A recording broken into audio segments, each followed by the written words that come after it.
हिंदी सुगम भारती कक्षा 5वीं कविता नंबर 8 माँ प्रश्न के उत्तर। अस्सलाम वालेकुम प्यारे बच्चों, इस वीडियो में हम माँ इस कविता के प्रश्न उत्तर देखेंगे। निम्नलिखित प्रश्नों के उत्तर एक एक वाक्य में लिखो। पहला, जगत का रूप कौन है? उत्तर, जगत का रूप माँ है। दूसरा, माँ किसका प्रारूप है? उत्तर, माँ प्रकृति का प्रारूप है। तीसरा, माँ किसका सागर है?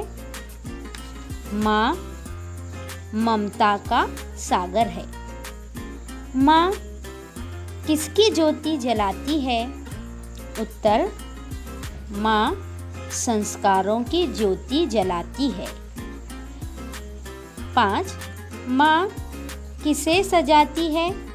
उत्तर, माँ जीवन का आधार सजाती है। प्रश्न क्रमांक 2, रिक्त स्थान की पूर्ति करो।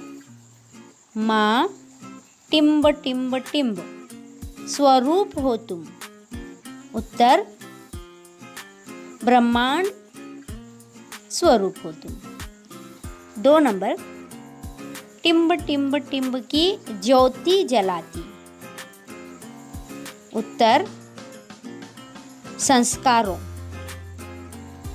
3, समता की टिम्ब टिम्ब टिम्ब हो तुम।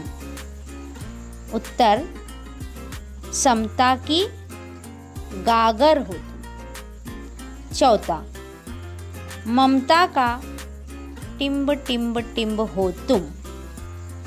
उत्तर, सागर। 5, जीवन का टिम्ब टिम्ब टिम्ब टिम्ब सजाती। उत्तर, आधार। दिए गए प्रश्न उत्तर को सुंदर अक्षरों में लेखन कीजिए। Nuzhat Tanveer Ahmed Bagalkote, assistant teacher, Maharashtra Urdu high school Kadwai, जिला रत्नागिरी।